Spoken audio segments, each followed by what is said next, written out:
क्योंकि कल हम लोगों ने ये कर लिया था इलेक्ट्रोकेमिकल सेल और इसके फीचर्स भी करे थे कि इलेक्ट्रोकेमिकल सेल में ऑक्सीडेशन जो है वो एनोड पे होती है, रिडक्शन कैथोड पे होती है, इलेक्ट्रॉन्स फ्लो करते हैं फ्रॉम एनोड टू कैथोड और केमिकल एनर्जी इलेक्ट्रिकल एनर्जी में कन्वर्ट होती है।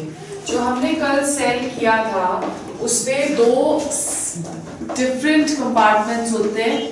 वन जिसे हम ऑक्सीडेशन हाफ सेल बुलाते हैं और हमने जो एग्जांपल दिया था उसमें हमने एनोड जिंक का लिया है और कैथोड जो है वो कॉपर का लिया है। तो ऑक्सीडेशन हाफ सेल में ऑक्सीडेशन होगी जिसमें zinc loses 2 electrons to give Zn2 positive. ठीक है, उसी तरह से रिडक्शन हाफ सेल भी हमने किया था।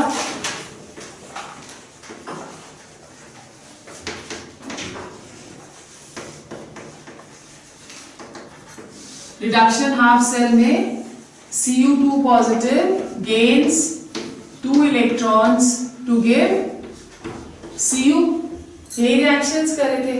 अब अगर हम ओवरऑल रिएक्शन करेंगे तो हम क्या करते हैं, इन दोनों रिएक्शंस को ऐड कर देंगे। जब इन दोनों रिएक्शंस को ऐड करेंगे तो ये और ये इलेक्ट्रॉन्स कैंसिल हो गए। ओके, रिडॉक्स रिएक्शन शो करते हैं Zn plus Cu2 positive to give Zn2 positive plus Cu।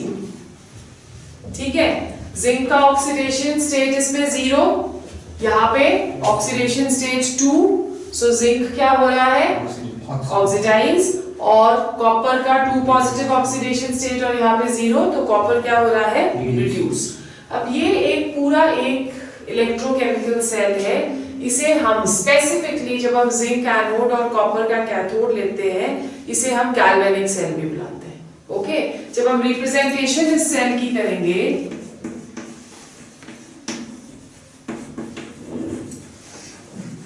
किस तरह से हम रिप्रेजेंट करते हैं सेल को, हम सबसे पहले लेते हैं रिएक्शन जो कि एनोड पे हो रही है। सो एनोड पे zinc slash is being converted to Zn2 positive.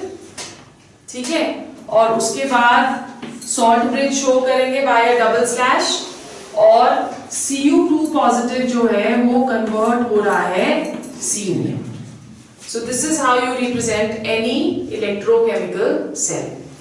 ठीक है, जहां पे हमने ये पॉजिटिव स्टेट्स डाली है उसमें हम एक्वस लिख सकते हैं या हम उस सॉल्यूशन की मोलारिटी रिप्रेजेंट कर सकते हैं। अब यहाँ पे क्योंकि हम जब इलेक्ट्रोकेमिकल सेल लेंगे तो हम इधर दोनों की कॉन्सेंट्रेशन 1 मोलर लेते हैं, राइट। सो यहाँ पे एक्वस की जगह आप क्या फिर रिप्रेजेंट कर सकते हो, हम रिप्रेजेंट कर सकते हैं 1 मोलर। उसी तरह से यहाँ पे भी हम रिप्रेजेंट कर सकते हैं 1 मोलर।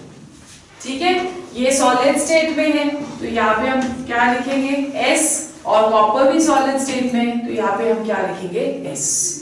इस तरह से हम कोई भी इलेक्ट्रोकेमिकल सेल को रिप्रेजेंट करते हैं जिसमें पहले on the left hand side salt bridge के हम एनोड की रिएक्शन लिखते हैं, यहाँ एनोड की कन्वर्जन लिखते हैं कि जिंक कन्वर्ट हो रहा है Zn2 पॉजिटिव में, फिर हम सॉल्ट ब्रिज रिप्रेजेंट करते हैं और फिर Cu2 पॉजिटिव Cu में।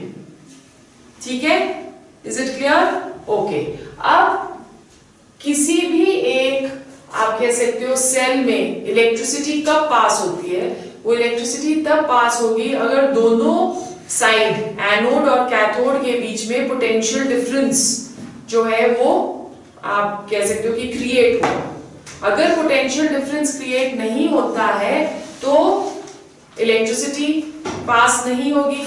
तो वो जो पोटेंशियल डिफरेंस क्रिएट होता है बिटवीन द डिफरेंट इलेक्ट्रोड्स उसे हम क्या बुलाते हैं, दैट इज नोन एज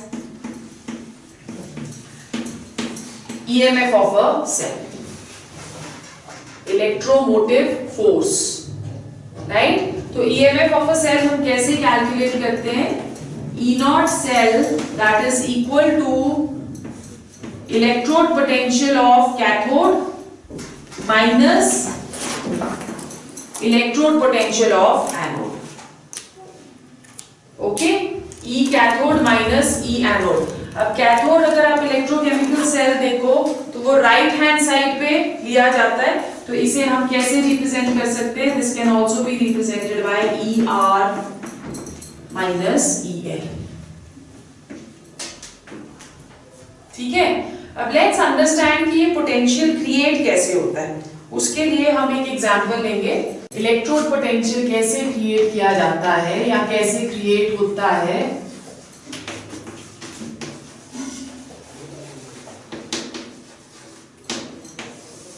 उसके लिए हम क्या करते हैं, हम 3 बीकर्स लेते हैं, ठीक, beaker A,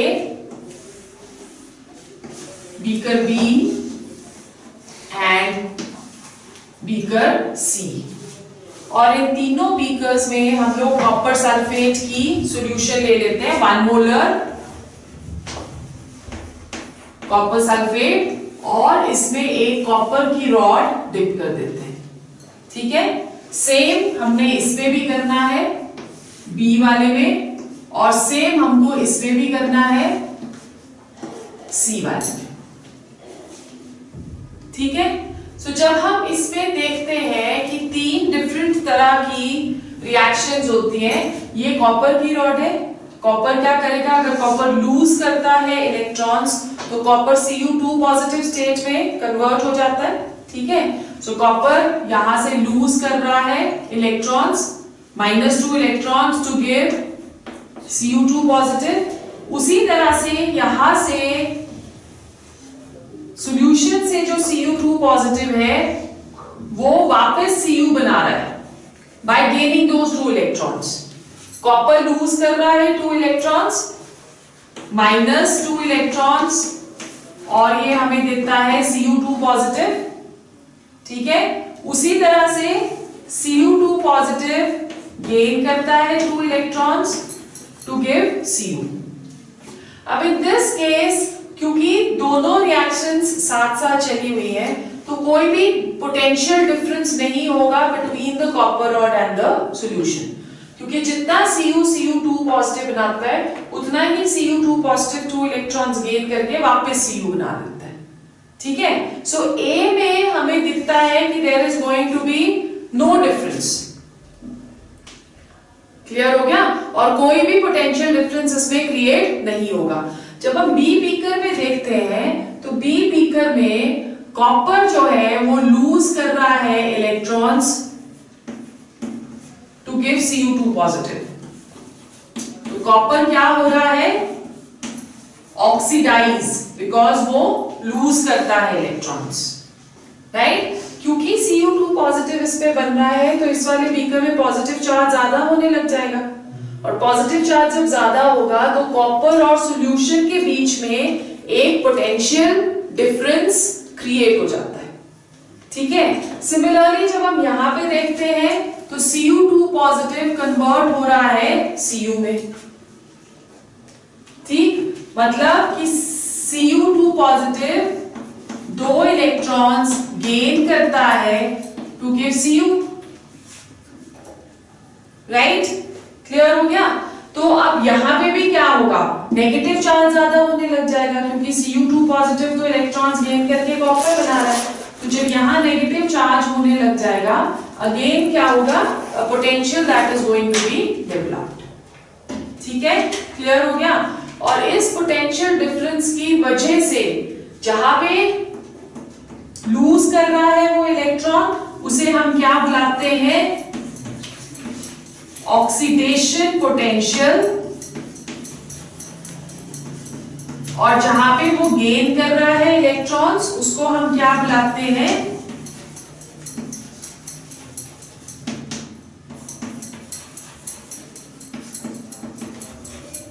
reduction potential. Oxidation potential and reduction potential. So if you want to define, लिख लो, tendency of an electrode to lose electrons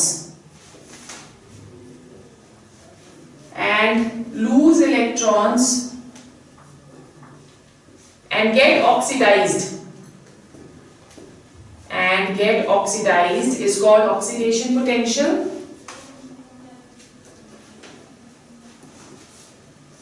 And tendency of an electrode to gain electrons and get reduced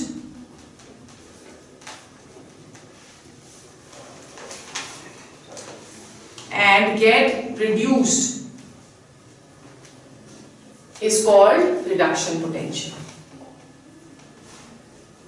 On the basis of values of oxidation potential and reduction potential, हम लोग elements को या metals को arrange करते हैं. जैसे आपने class 10 में पढ़ा हुआ है रिएक्टिविटी सीरीज या एक्टिविटी सीरीज पढ़ी हुई है ना, जिसमें हम मेटल्स को अरेंज करते हैं इन ऑर्डर ऑफ रिएक्टिविटी. उसी तरह से हम लोग on the basis of values of oxidation potential और रिडक्शन पोटेंशियल हम लोग यहाँ पे भी एलिमेंट्स को अरेंज करते हैं और इसको हम क्या बुलाते हैं, that is known as electrochemical series. ठीक है, so let's understand what electrochemical series is. Electrochemical series define करो पहले. Electrochemical series is the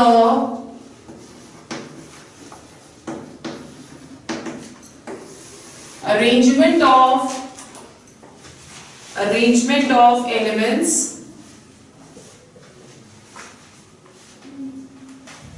in order of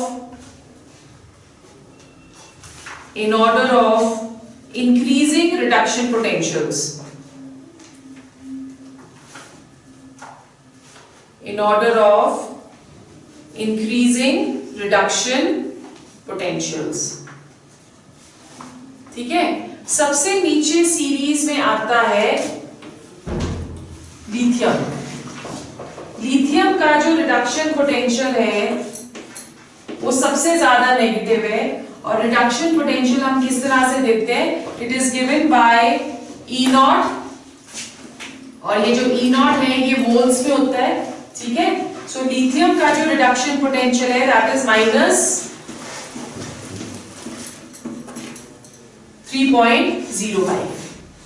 यहां पे आप देख रहे हो कि हम लिख रहे हैं लिथियम पॉजिटिव टू लिथियम, तो मतलब रिएक्शन अगर हम लिखना चाहें तो रिएक्शन क्या होएगा, यही होएगा lithium positive +1 electron to give lithium. ठीक है, और रिडक्शन पोटेंशियल इसका हम क्या ले रहे हैं, -3.05. सेकेंड जो एलिमेंट है that is potassium, K positive to K and reduction potential is given as -2.93. उसके बाद नेक्स्ट आता है cesium and the reduction potential is -2.92. तो आप देख रहे हो कि रिडक्शन पोटेंशियल्स इंक्रीज हो रहे हैं बिकॉज नेगेटिव वैल्यूज है ना इसकी, so reduction potentials they are increasing. फिर सीजियम के बाद आता है बेरियम.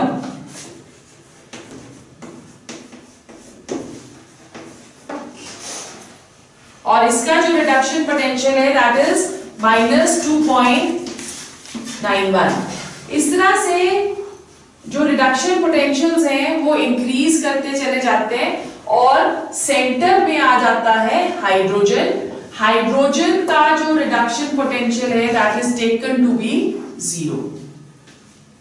राइट, इससे नीचे के सारे फिर इसी तरह से इंक्रीज होते रहेंगे. इससे नीचे जैसे Fe3 पॉजिटिव टू Fe जिसका रिडक्शन पोटेंशियल -0.04 होता है.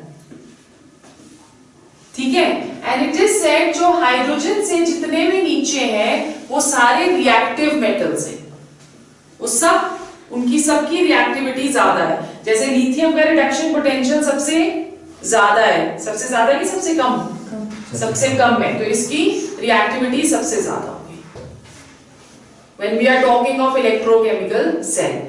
अदरवाइज सबसे ज्यादा रिएक्टिविटी एल्कली मेटल्स में सोडियम और पोटेशियम की होती है. सोडियम को हम under water, under kerosene store करके रखते हैं, ठीक है। सो उसी तरह से जिंक अगर हम ले तो जिंक हमने अभी क्या था, Zn2 पॉजिटिव टू Zn, तो इसकी जो वैल्यू होती है that is -0.76, right. So barium से लेके जिंक तक देयर आर अदर एलिमेंट्स जो कि इंक्लूडेड है, उसी तरह से जिंक से लेके आयरन तक और एलिमेंट्स इंक्लूडेड हो गए। 0 से ऊपर अब पॉजिटिव वैल्यूज शुरू हो जाती हैं। पॉजिटिव वैल्यूज का मतलब जैसे Ag है, Ag पॉजिटिव टू Ag, 0 के बाद Ag पॉजिटिव टू Ag, और इसका जो क्या बोलते हैं उसको, रिडक्शन पोटेंशियल है दैट इज 0.10 वोल्ट, ठीक है। फिर उसके बाद Cu2 पॉजिटिव टू Cu, इसका E not that is equal to 0.15, तो आप देख रहे हो कि इट इज इंक्रीजिंग, बढ़ रहा है ना 0.15। फिर उसके बाद AgCl टू Ag अगर हम ले,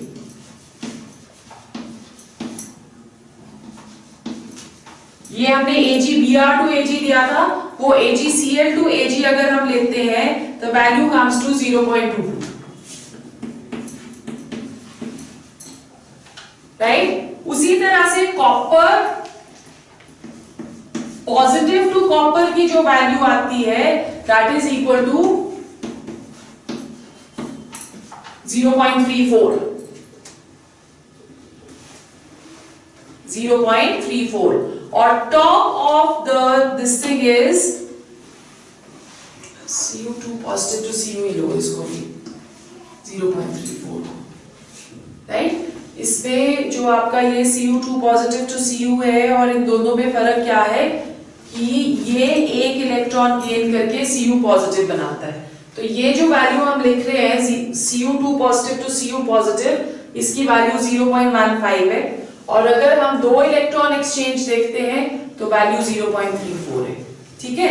यहाँ पे टॉप ऑफ द सीरीज में जो आता है that is fluorine, F22 F negative, having the largest value of reduction potential that is 2.87, 2.87, ठीक है। अब इलेक्ट्रोकेमिकल सीरीज हमको पूरी लर्न करने की जरूरत नहीं, बट आपको ये पता होना चाहिए कि सबसे लिथियम का सबसे नेगेटिव इलेक्ट्रोड पोटेंशियल है और फ्लोरीन का सबसे पॉजिटिव इलेक्ट्रोड पोटेंशियल है। हाइड्रोजन का इलेक्ट्रोड पोटेंशियल जो है दैट इज इक्वल टू 0। जब हम एप्लीकेशंस इसकी सीरीज की करते हैं,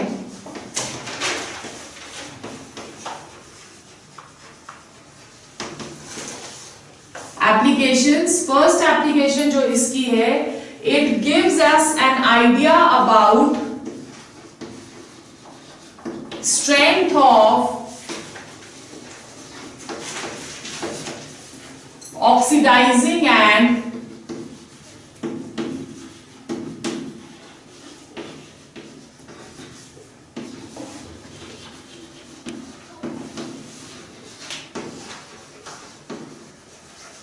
reducing agents, ठीक है। ऑक्सीडाइजिंग एजेंट हमने पढ़ा था, क्या होता है ऑक्सीडाइजिंग एजेंट, जो दूसरे को ऑक्सीडाइज करता है, और रिड्यूसिंग एजेंट क्या होता है, जो दूसरे को रिड्यूस करता है। जो ऑक्सीडाइजिंग एजेंट होता है वो सेल्फ रिड्यूस होता है, और जो रिड्यूसिंग एजेंट होता है वो सेल्फ ऑक्सीडाइज होता है। किस तरह से EMF सीरीज हमें strength of oxidising and reducing agents बताती है। इट इज सेड कि more the negative value,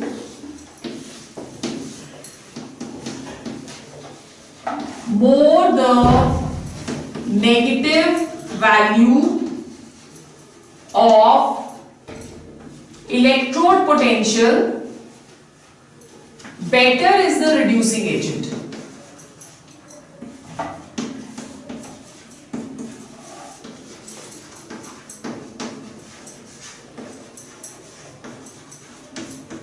Better is the reducing agent, right? So मतलब यहाँ पे देखो लिथियम की वैल्यू -3.05 है, तो अगर हम कंपैरिजन कर रहे हैं between the reducing strength of lithium and barium, तो क्योंकि लिथियम की ज्यादा नेगेटिव वैल्यू है तो लिथियम बेटर रिड्यूसिंग एजेंट है देन बेरियम। जितनी ज्यादा नेगेटिव वैल्यू उतना अच्छा रिड्यूसिंग एजेंट। तो ऑपोजिट हो जाएगा ऑक्सीडाइजिंग एजेंट के लिए, more the positive value better is the oxidising agent.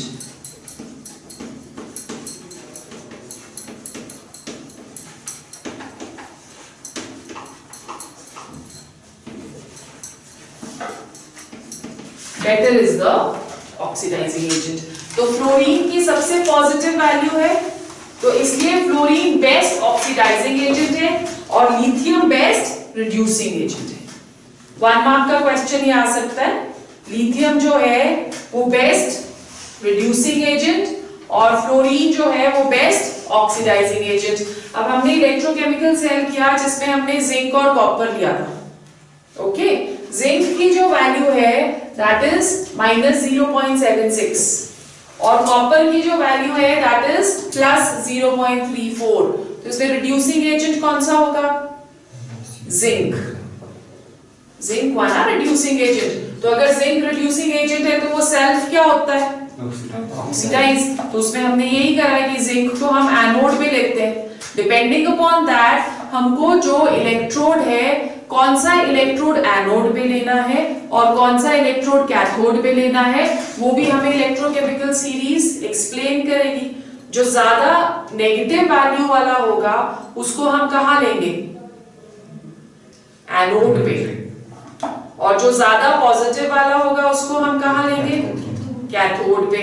अब अगर दोनों की वैल्यूज ही पॉजिटिव है, जैसे फॉर एग्जांपल हमको एक है कॉपर दिया हुआ और एक है Ag दिया हुआ, ठीक है। इसकी वैल्यू हमें दी हुई है 0.34 और इसकी वैल्यू हमें दी हुई है 0.80। तो हम एनोड में किसको लेंगे? जिसकी कम वैल्यू है।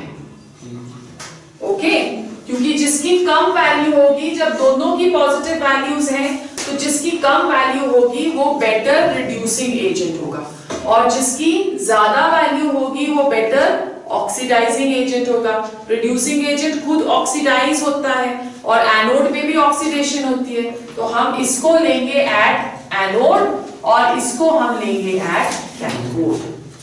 ठीक है, हैव यू अंडरस्टूड? सो ये इसकी फर्स्ट एप्लीकेशन है। Then let's go on to the second application. Second application जो है that is it helps us to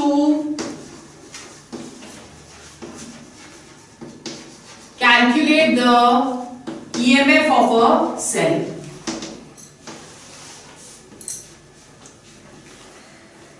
अभी हमने एक एक्सप्रेशन लिखा था कि E नॉट सेल जो है that is equal to E cathode minus E anode,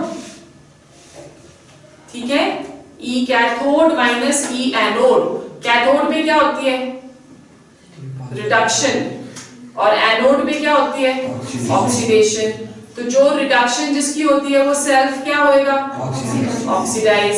और इलेक्ट्रोकेमिकल सीरीज के अकॉर्डिंगली ऑक्सीडाइज कौन से होते हैं? जिनकी पॉजिटिव वैल्यूज होती है या जिनकी ज्यादा वैल्यूज होती हैं वो ऑक्सीडाइज होते हैं। ठीक है, सो यहाँ पे आपने एक ट्रिक याद रखना है। ई नॉट सेल कैलकुलेट करने के लिए बड़ी वैल्यू से छोटी वैल्यू को माइनस करेंगे। ठीक है, जैसे आपको बोला है कि ई नॉट सेल कैलकुलेट करो फॉर इलेक्ट्रोकेमिकल सेल जिसमें zinc is taken at the anode और कॉपर जो है that is taken at the cathode.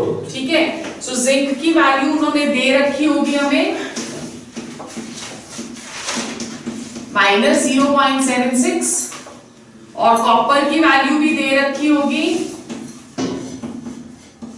0.34। तो ई नॉट सेल अब कैसे कैलकुलेट करना है? हमने बड़ी वैल्यू से छोटी वैल्यू को माइनस करना है। यहाँ पे बड़ी वैल्यू 0.34 है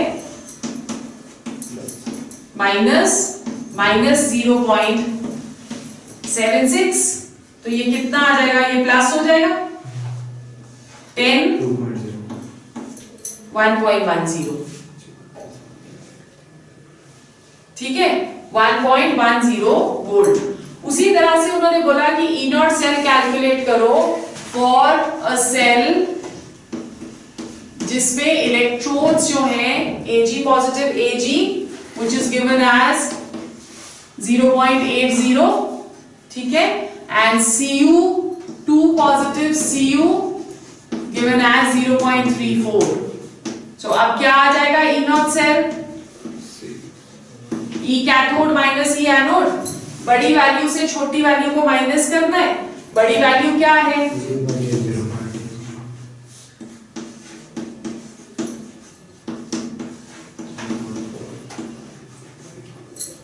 0.46, ठीक है। सो ये इसकी second application. Third application EMF series की क्या है कि it helps us to know the predictability of a reaction।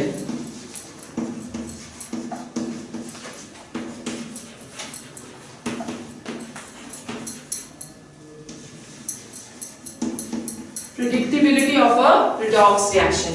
It is said कि सिर्फ वही reactions एक इलेक्ट्रोकेमिकल सेल में फिजिबल होगी जिसका ई नॉट सेल जो है दैट इज पॉजिटिव, राइट। अगर ई नॉट सेल 0 आ जाता है तो रिएक्शन इक्विलिब्रियम पे होती है, the current in the cell will not flow। अगर E नॉट की वैल्यू नेगेटिव आएगी तो अगेन क्या होगा, current will not flow, opposite direction में करंट फ्लो करने लग जाता है, ठीक है। Is it clear? So with this I think we finish this chapter.